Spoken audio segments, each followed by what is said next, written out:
World War II submariner Ray Horsnall claims he narrowly escaped death when his submarine was depth-charged by a Canadian warship. He was not on a British sub, but a top-secret German stealth U-boat, which avoided capture during the war thanks to its rubber coating. Ray ran away to sea at the age of 16 from his parental home in the sleepy village of Leyden Roding in Essex, and favoured the Merchant Navy. But he ended up at a Royal Navy recruiting office in Romford, and was challenged by a big Royal Marine. "Does your mother know you're here?"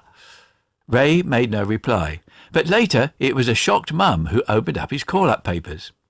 He went on to serve on various submarines from 1943 onwards in the North Sea, and blamed fearfully close depth charges for his Parkinson's disease in later life. Latterly, Ray was based at Dunoon and Rothesay, where he and his wife Peggy enjoyed their 1949 honeymoon. Ray was demobbed before his 21st birthday, saying that in the final days a senior officer was given 6 DSM medals to allocate. He put all the crew's names into a hat to pick the recipients of the medals. The campaign medals awarded to Ray are the Atlantic Star, the 1939 to 1945 War Medal, and the 1939 to 1945 Star. These are Ray's twin-rank slides, showing a 4-bladed submarine propeller, in contrast to the RAF 2-blader. His tallest tale is of helping to take a surrendered German U-boat nicknamed the Black Panther across the Irish Sea to Northern Ireland. Roy claims that Black Panther was depth-charged by a Canadian warship on the last day of the war, while he was writing a letter home. He told CRHnews, "It frightened the living daylights out of me. We came to the surface quicker than a cork." But does Ray's yarn hold water? The Canadian vessel attacked the top-secret Nazi U-boat as it was escorted by Allied ships to Northern Ireland. Ray recalls how his skipper broke all surfacing records to give themselves up when depth charges exploded all around them. According to Ray's account of Black Panther's passage, they were depth-charged by this warship as they left Scotland. The official records make no mention of such an occurrence. But Ray was correct in saying that one of the escorts, Theft of Mines, was a Canadian frigate. It helped sink U-1302 in St George's Channel in March 1945. This is a photographic album featuring the journey from Scotland to Londonderry on May 14, 1945. The surrender of U-1105 in May 1945 was one of the first at sea at the end of the war in Europe. Black Panther had a hull which was covered with a rubber sheeting known as Albrecht, which was designed to preclude detection by sonar or ASDIC.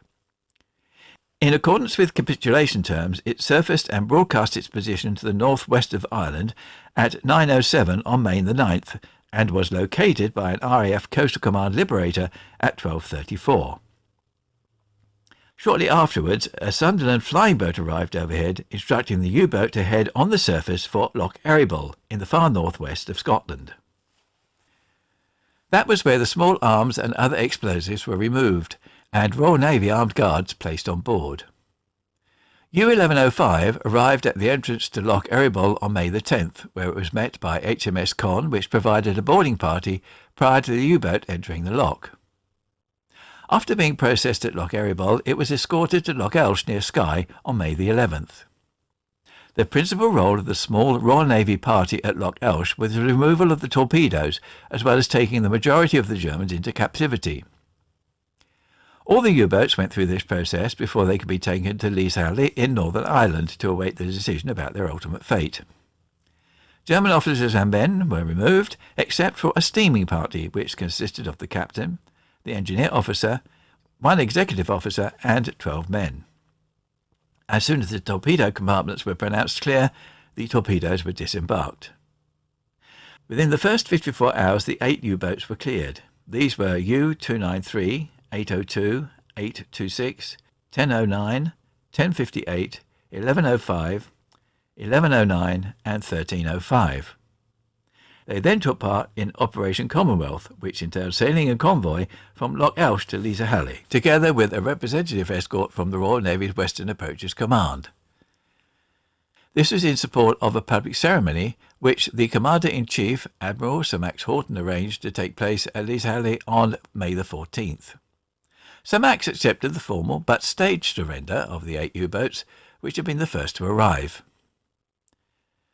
And that is another photo of Canadian frigate that Ray Horsnall claimed depth-charged U-1105 with him on board. Ray told CRHnews that they had not kept to orders to stay on the surface and had dipped just below when they were given a very explosive warning. The 8 U-boats were manned by their Scudderton German crews under the supervision of Royal Navy personnel as they sailed into Loch Foyle on May the 14th. They were escorted by 11 Allied warships, including the Royal Navy's HMS Hesperus, the US Navy's USS Robert L. Payne, and the Royal Canadian Navy's HMCS Thetford Mines. Overhead was a close escort of Liberator, Sunderland and Wellington aircraft of RAF Coastal Command, while another Liberator and a Lancaster took aerial photographs. Well, was 1105 really depth-charged? According to Derek Waller, the world's leading authority on what happened to the U-boat that surrendered in 1945, the answer is an emphatic no. He told CRHnews HMCS Thetford Mines was one of the escorts for 4 of the U-boats, including U-1105, as they approached the entrance to Loch Foyle. But there is no mention whatsoever of any sort of explosive message being sent to any of the U-boats. I have 3 separate reports of proceedings for the commanding officers who were present during the transit, including one from HMCS Thetford Mines, and none confirm the story. My conclusion, therefore, is that the story is likely to be one of a case of fog of war, and possibly happened earlier in Ray Horsnall's career somewhere else. Cases of confusion are not unusual, and I have come across quite a few during my U-boat-related research. Amongst Ray's wartime souvenirs is a touching letter, written to a German Navy rating called Gunther. Dear Gunther, thank you very much for your letter of 15th January. I am especially pleased that you have finally come to your senses, dear Gunther. Be realistic, Gunther. I have had a vague idea, but never realized how troubled you were. You never really indicated to me that you were in love with me. On the other hand, I have never mentioned it either. But let's put an end to it, and I wish you from the bottom of my heart that you will find happiness without me. I hope that you finally can understand me, and that you will not be too angry with me. Anyway, how are you? I hope that you are well, what we cannot say about ourselves right now. You will have probably heard from the news service that the Russians will soon be at our doorsteps. Can you imagine how anxious we are? At one time we are told to leave, and then the next time we are told no. Anyway, nobody has any idea where we ought to be going. We have to wait and hope for the best, otherwise we will have a nervous breakdown. I would like to close today in the hope that this letter will reach you in the best of health. It would be nice to hear from you again. Many greetings from your friend, Ilse. Many greetings from my parents. Jürgen will be at home until Friday. Ray also found a photograph of Gunther in uniform with the letter.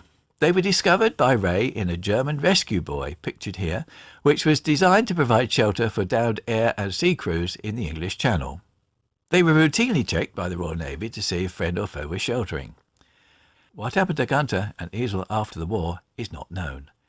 But we do know what happened to the Black Panther. She was sent to America and evaluated before being blown up and sunk.